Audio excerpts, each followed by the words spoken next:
창세기 18장. 아브라함이 아들을 약속받다. 주님께서 마므레의 상수리 나무 곁에서 아브라함에게 나타나셨다. 한창 더운 대낮에 아브라함은 자기의 장막 어귀에 앉아 있었다. 아브라함이 고개를 들고 보니 웬 사람 셋이 자기의 맞은쪽에 서 있었다. 그는 그들을 보자 장막 어귀에서 달려나가서 그들을 맞이하며 땅에 엎드려서 절을 하였다. 아브라함이 말하였다. 손님들께서 저를 좋게 보시면 이 종의 곁을 그냥 지나가지 마시기 바랍니다. 물을 좀 가져오라고 하셔서 발을 씻으시고 이 나무 아래서 쉬시기 바랍니다. 손님들께서 잡수실 것을 제가 조금 가져오겠습니다. 이렇게 이 종에게로 오셨으니 좀 잡수시고 기분이 상쾌해진 다음에 길을 떠나시기 바랍니다. 그들이 대답하였다. 좋습니다. 정 그렇게 하라고 하시면 사양하지 않겠습니다. 아브라함이 장막 안으로 뛰어들어가서 사라에게 말하였다. 빨리 고운 밀가루 세 스아스를 가지고 와서 반죽을 하여 빵을 좀 구우시오. 아브라함이 집 짐승떼가 있는 데로 달려가서 기름진 좋은 송아지 한 마리를 끌어다가 하인에게 주니 하인이 재빨리 그것을 잡아서 요리하였다. 아브라함이 엉긴 젖과 우유와 하인이 만든 송아지 요리를 나그네들 앞에 차려놓았다. 그들이 나무 아래서 먹는 동안에 아브라함은 서서 시중을 들었다. 그들이 아브라함에게 물었다. 백의 부인 사라는 어디에 있습니까? 아브라함이 대답하였다. 장막 안에 있습니다. 그때에 주님께서 말씀하셨다. 다음 해 이맘때에 내가 반드시 너를 다시 찾아오겠다. 그때에 너의 아내 사라에게 아들이 있을 것이다. 사라는 아브라함이 등지고 서 있는 장막 어귀에서 이 말을 들었다. 아브라함과 사라는 이미 나이가 많은 노인들이고 사라는 월경마저 고쳐서 아이를 낳을 나이가 지난 사람이다. 그러므로 사라는 나는 기력이 다 쇠진하였고 나의 남편도 늙었는데 어찌 나에게 그런 즐거운 일이 있으랴 하고 속으로 웃으면서 중얼거렸다. 그때에 주님께서 아브라함에게 말씀하셨다. 어찌하여 사라가 웃으면서 이 늙은 나이에 내가 어찌 아들을 낳으랴 하느냐? 나 주가 할 수 없는 일이 있느냐? 다음 해 이맘때에 내가 다시 너를 찾아오겠다. 그때에 사라에게 아들이 있을 것이다. 사라는 두려워서 거짓말을 하였다. 저는 웃지 않았습니다. 그러나 주님께서 말씀하셨다. 아니다. 너는 웃었다. 아브라함이 소돔을 위하여 빌다. 그 사람들이 떠나려고 일어서서 소돔이 내려다 보이는 데로 갔다. 아브라함은 그들을 바래다 주려고 함께 얼마쯤 걸었다. 그때에 주님께서 말씀하셨다. 내가 앞으로 하려 하는 일을 어찌 아브라함에게 숨기랴. 아브라함은 반드시 크고 강한 나라를 이룰 것이며 땅 위에 있는 나라마다 그로 말미암아 복을 받게 될 것이다. 내가 아브라함을 선택한 것은 그가 자식들과 자손을 잘 가르쳐서 나에게 순종하게 하고 옳고 바른 일을 하도록 가르치라는 뜻에서 한 것이다. 그의 자손이 아브라함에게 배운 대로 하면 나는 아브라함에게 약속한 대로 다 이루어 주겠다. 주님께서 또 말씀하셨다. 소돔과 고모라에서 들려오는 저 울부짖는 소리가 너무 크다. 그 안에서 사람들이 엄청난 죄를 저지르고 있다. 이제 내가 내려가서 거기에서 벌어지는 모든 악한 일이 정말 나에게까지 들려온 울부짖음과 같은 것인지를 알아보겠다.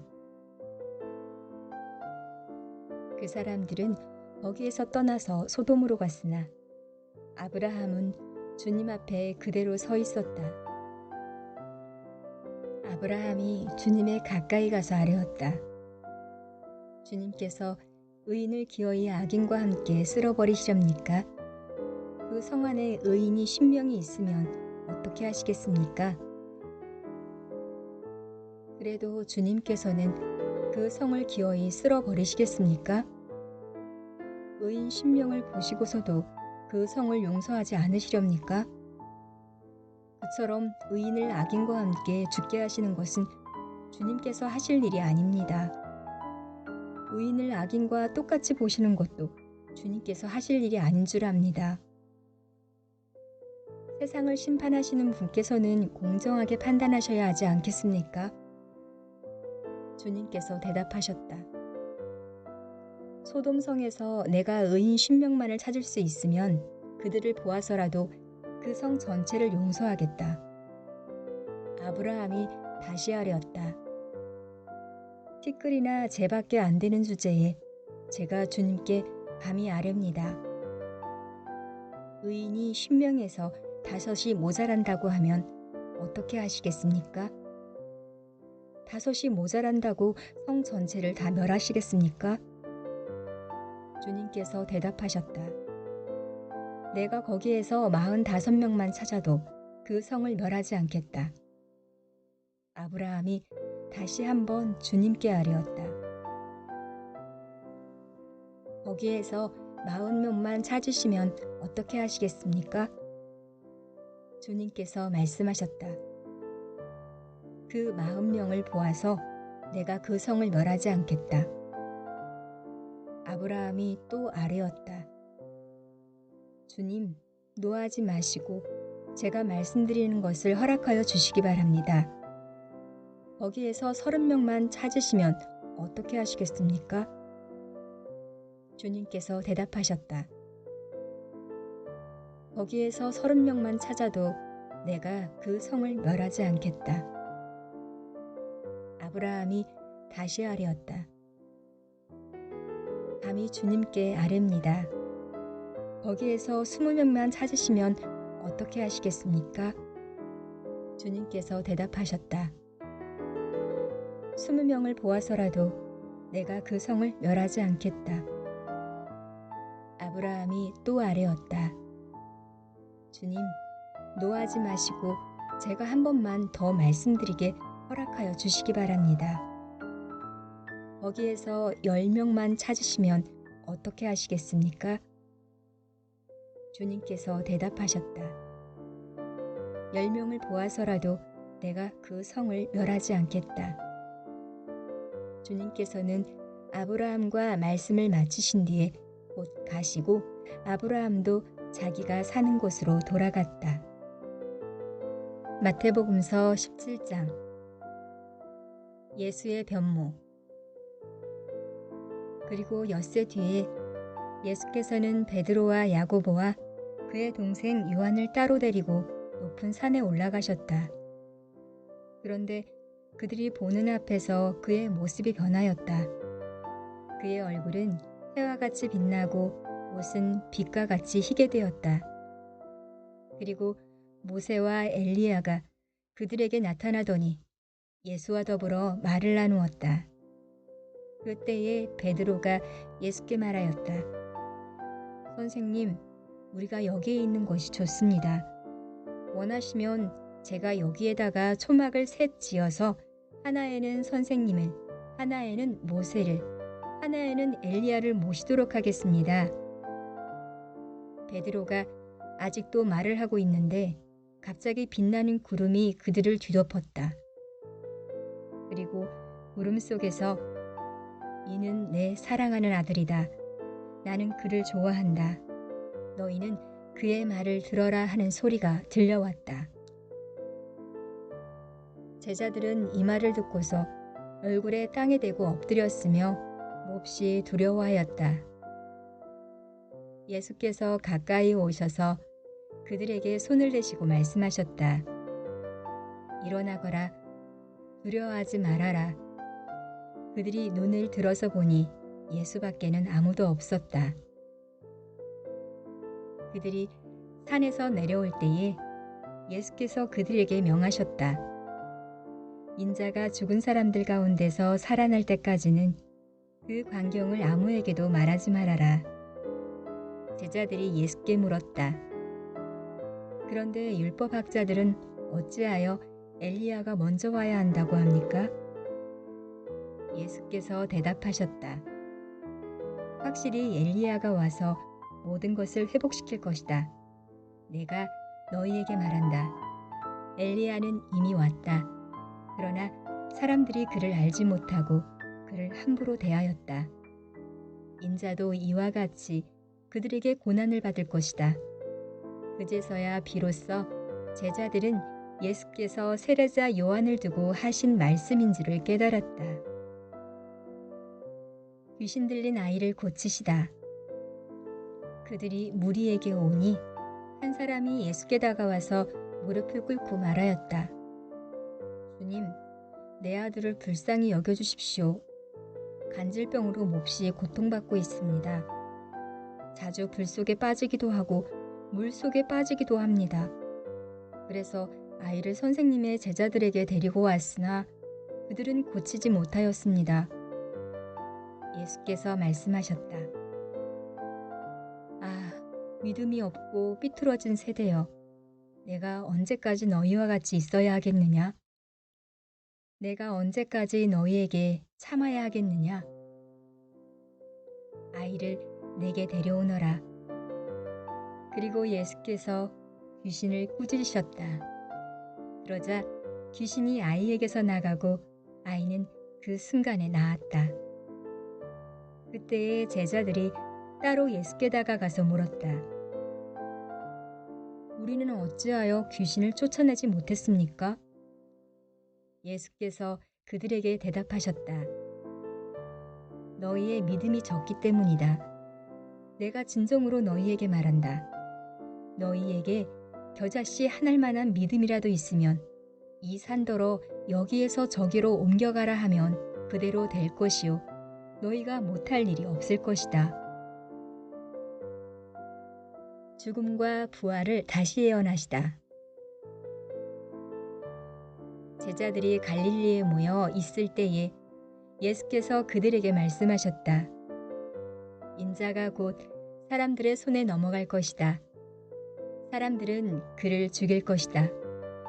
그런데 그는 사흘째 되는 날에 살아날 것이다.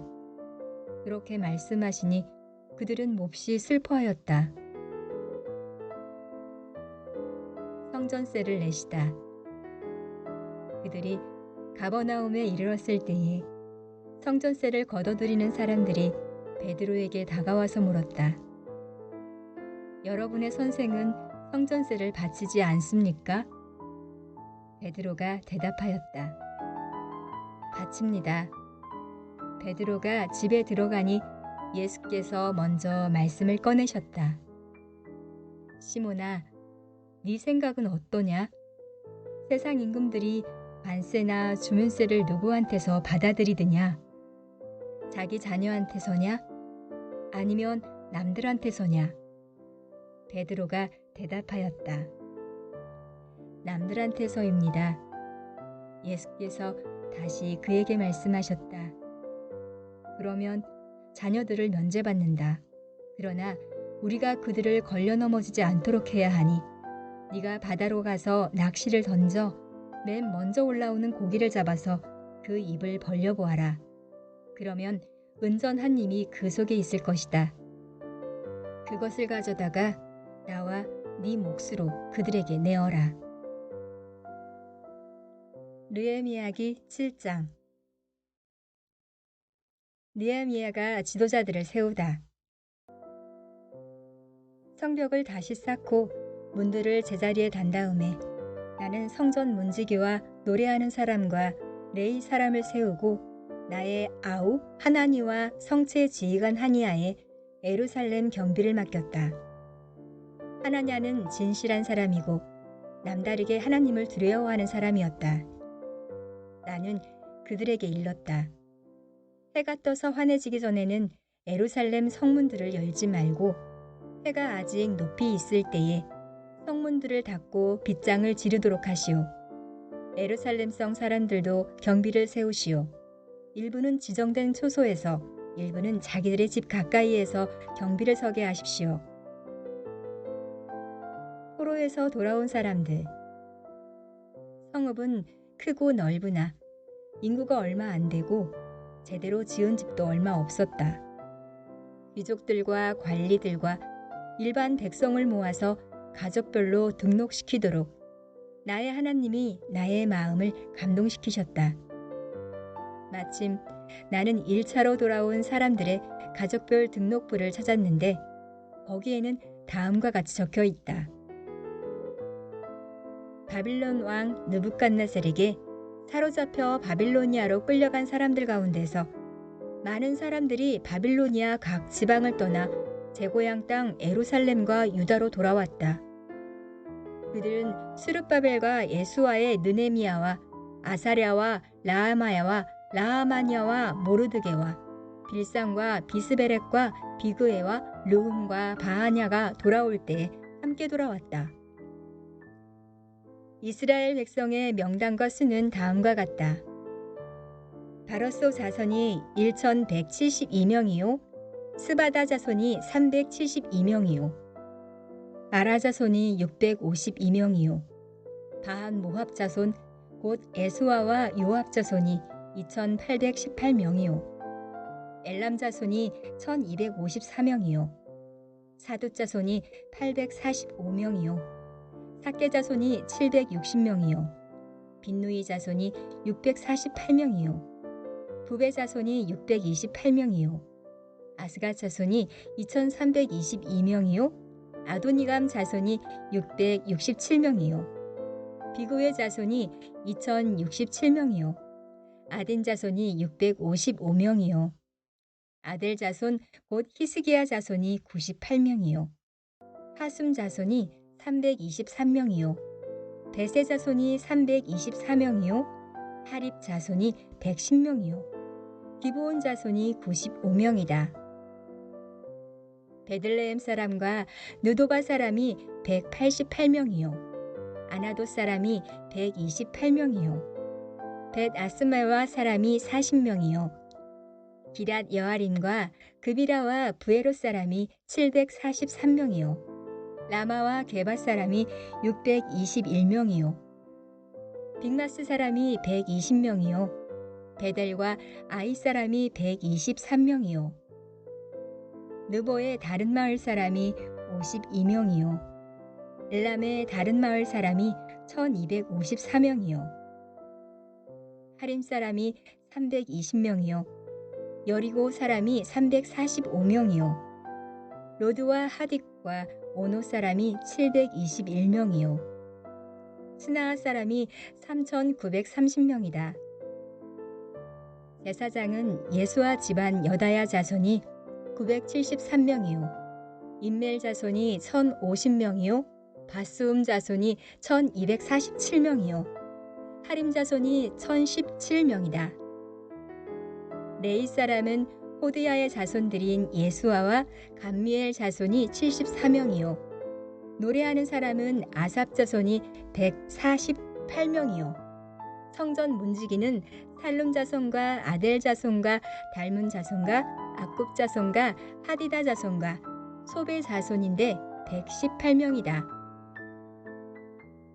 성전 막일꾼은 시아 자손과 하소바 자손과 다바오 자손과 게로스 자손과 시아 자손과 바돈 자손과 르바나 자손과 하가바 자손과 살메 자손과 하난 자손과 깃델 자손과 가할 자손과 르아야 자손과 르신 자손과 느고다 자손과 갓삼 자손과 우사 자손과 바세야 자손과 베세 자손과 무님 자손과 느비스님 자손과 박복 자손과 하그바 자손과 하훌 자손과 바슬림 자손과 모이다 자손과 하르사 자손과 마루고스 자손과 시스라 자손과 데마 자손과 르시아 자손과 하디바 자손이다. 솔로몬을 섬기던 종들의 자손은 소대 자손과 소베렛 자손과 부리다 자손과 야알라 자손과 다르곤 자손과 깃델 자손과 스바다 자손과 핫델 자손과 보게렛 하스바임 자손과 아몬 자손이다. 이상 성전 막일꾼과 솔로몬을 섬기던 종의 자손은 모두 392명이다. 이 밖에 델말라와 데아르사와 우룹과 앗돈과 인멜 등 여러 곳에서 사람들이 왔지만 가문이 밝혀지지 않아서 그들이 이스라엘의 자손인지 아닌지는 알 길이 없었다. 그들은 들라야 자손과 도비야 자손과 느고다 자손인데 모두 642명이다. 제사장 가문 가운데는 호바야 자손과 하코스 자손과 바르실레 자손도 있는데 이들 가운데서 바르실레는 길르앗 지방 사람인 바르실레 집안으로 장가를 들어서 장인의 이름을 이어받은 사람이다. 족보를 뒤져보았지만 그들은 그 조상이 확인되지 않았으므로 제사장 직분을 맡기기에는 적합하지 않다고 생각해서 그 직분을 맡지 못하게 하였다. 유다 총독은 그들에게 우림과 룸빔을 가지고 판결을 내릴 제사장이 나타날 때까지는 가장 거룩한 음식은 먹지 말라고 명령하였다. 돌아온 회중의 수는 모두 42,360명이다. 그들이 부리던 남녀 종이 7,337명이요. 그 밖에 노래하는 남녀가 245명이다. 또 말이 736마리요. 노새가 245마리요. 낙타가 435마리요. 나귀가 6,720마리이다. 가문의 우두머리 가운데는 건축 기금을 내놓는 사람들이 있었다. 총독도 금 1,000다릿과 쟁반 50개와 제사장 애복 530벌을 창고에 들여놓았다. 각 가문의 우두머리들이 공사를 위하여 창고에 바친 것은 금이 20,000다리기요 은이 2,200만회였다. 나머지 백성이 바친 것은 금이 20,000다리기요 은이 2,000만회요. 제사장의 예복이 67벌이다. 제사장들과 레위 사람들과 성전 문지기들과 노래하는 사람들과 백성 가운데 일부와 성전 막일꾼들과 나머지 이스라엘 사람들은 저마다 고향의 자리를 잡았다. 백성에게 율법을 읽어주다. 이스라엘 자손이 그렇게 여러 마을에 흩어져서 살고 있었다. 7째 달이 되었을 때에 사도행전 17장 바울이 데살로니가에서 전도하다. 바울 일행은 암비볼리아와 아벨로니아를 거쳐서 데살로니아에 이르렀다. 거기에는 유대 사람의 회당이 있었다. 바울은 자기 관례대로 회당으로 그들을 찾아가서 새 안식일에 걸쳐 성경을 가지고 그들과 토론하였다. 그는 그리스도께서 반드시 고난을 당하시고 죽은 사람들 가운데서 살아나셔야 한다는 것을 해석하고 증명하면서 내가 여러분에게 전하고 있는 예수가 바로 그 그리스도이십니다 하고 말하였다. 그들 가운데 몇몇 사람이 승복하여 바울과 실라를 따르고 또 많은 경건한 그리스 사람들과 적지 않은 귀부인들이 그렇게 하였다. 그러나 유대 사람들은 시기하여 거리의 불량배들을 끌어모아다가 패거리를 지어서 시내의 소유를 일으키고 야손의 집을 습격하였다. 그리고 바울 일행을 끌어다가 군중 앞에 세우려고 찾았다. 그러나 그들을 찾지 못하고 야손과 신도 몇 사람을 시청 관원들에게 끌고 가서 큰 소리로 외쳤다. 세상을 소란하게 한 그 사람들이 여기에도 나타났습니다. 그런데 야손이 그들을 영접하였습니다. 그 사람들은 모두 예수라는 또 다른 왕이라고 말하면서 황제의 명령을 거슬러 행동을 합니다. 군중과 시청 관원들이 이 말을 듣고 소동하였다. 그러나 시청 관원들은 야손과 그 밖의 사람들에게서 보석금을 받고 놓아주었다. 바울이 베레아에서 전도하다. 신도들은 곧 바로 그날 밤으로 바울과 실라를 베레아로 보냈다. 두 사람은 거기에 이르러서 유대 사람의 회당으로 돌아갔다. 베레아의 유대 사람들은 데살로니가의 유대 사람들보다 더 고상한 사람들이어서 아주 기꺼이 말씀을 받아들이고 그것이 사실인지 알아보려고 날마다 성경을 상고하였다. 따라서 그들 가운데에서 믿게 된 사람이 많이 생겼다. 또 지체가 높은 그리스 여자들과 남자들 가운데서도 믿게 된 사람이 적지 않았다. 데살로니가의 유대 사람들은 바울이 베레아에서도 하나님의 말씀을 전하는 것을 알고서 거기에 가서 무리를 선동하여 소동을 벌였다. 그때에 신도들이 곧바로 바울을 바닷가로 떠나보냈다. 그러나 실라와 디모데는 거기에 그대로 남아 있었다. 바울을 안내하는 사람들이 바울을 아테네까지 인도하였다. 그들은 바울에게서 실라와 디모데가 할 수 있는 대로 빨리 그에게로 와야 한다는 지시를 받아가지고 베레아로 떠나갔다.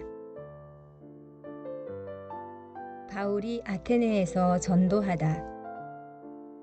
바울은 아테네에서 그들을 기다리고 있는 동안에 온 도시가 우상으로 가득 차 있는 것을 보고 격분하였다. 그래서 바울은 회당에서는 유대 사람들과 이방 사람 에베자들과 더불어 토론을 벌였고 또한 광장에서는 만나는 사람들과 날마다 토론하였다. 그리고 몇몇 에피쿠로스 철학자와 스토아 철학자도 바울과 논쟁하였는데 그 가운데서 몇몇 사람은 이 말쟁이가 도대체 무슨 소리를 하려는 것인가?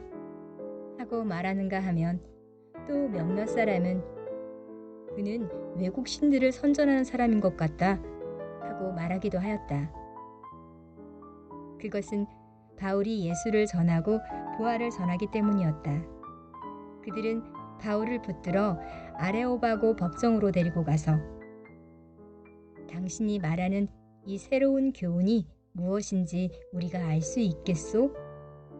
당신은 우리 귀에 생소한 것을 소개하고 있는데 도대체 그것이 무엇인지 알고 싶소? 하고 말하였다. 모든 아테네 사람과 거기에 살고 있는 외국 사람들은 무엇이나 새로운 것을 말하고 듣는 일로만 세월을 보내는 사람들이었다. 바울이 아레오바고 법정 가운데 서서 이렇게 말하였다. 아테네 시민 여러분, 내가 보기에 여러분은 모든 면에서 종교심이 많습니다. 내가 다니면서 여러분이 예배하는 대상들을 살펴보는 가운데 알지 못하는 신에게라고 새긴 제단도 보았습니다. 그러므로 나는 여러분이 알지 못하고 예배하는 그 대상을 여러분에게 알려드리겠습니다. 우주와 그 안에 있는 모든 것을 창조하신 하나님께서는 하늘과 땅의 주님이시므로 사람의 손으로 지은 신전에 거하지 않으십니다.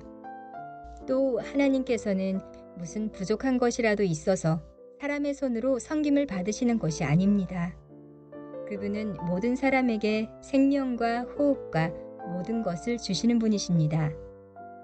그분은 인류의 모든 족속을 한 혈통으로 만드셔서 온 땅 위에 살게 하셨으며 그들이 살 시기와 거주할 지역의 경계를 정해놓으셨습니다. 이렇게 하신 것은 사람으로 하여금 하나님을 찾게 하시려는 것입니다. 사람이 하나님을 더듬어 찾기만 하면 만날 수 있을 것입니다. 사실 하나님은 우리 각 사람에게서 멀리 떨어져 계시지 않습니다. 여러분의 시인 가운데 어떤 이들도 우리도 하나님의 자녀이다 하고 말한 바와 같이 우리는 하나님 안에서 살고 움직이고 존재하고 있습니다. 그러므로 하나님의 자녀인 우리는 신을 사람의 기술과 고안으로 금이나 은이나 돌에다가 새겨서 만든 것과 같다고 생각해서는 안 됩니다. 하나님께서는 무지했던 시대에는 눈 감아 주셨지만 이제는 어디에서나 모든 사람에게 회개하라고 명하십니다. 그것은 하나님께서 세계를 정의로 심판하실 날을 정해놓으셨기 때문입니다. 하나님께서는 자기가 정하신 사람을 내세워서 심판하실 터인데 그를 죽은 사람들 가운데서 살리심으로 모든 사람에게 확신을 주셨습니다. 그들이 죽은 사람들의 부활에 대해서 들었을 때에 더러는 비웃었으나 더러는 이 일에 관해서 당신의 말을 다시 듣고 싶소 하고 말하였다. 이렇게 바울은 그들을 떠났다. 그러나 몇몇 사람은 바울 편에 가담하여 신자가 되었다. 그 가운데는 아레오바고 법정의 판사인 디오누시오도 있었고 다말이라는 부인도 있었고 그 밖에 다른 사람들도 있었다.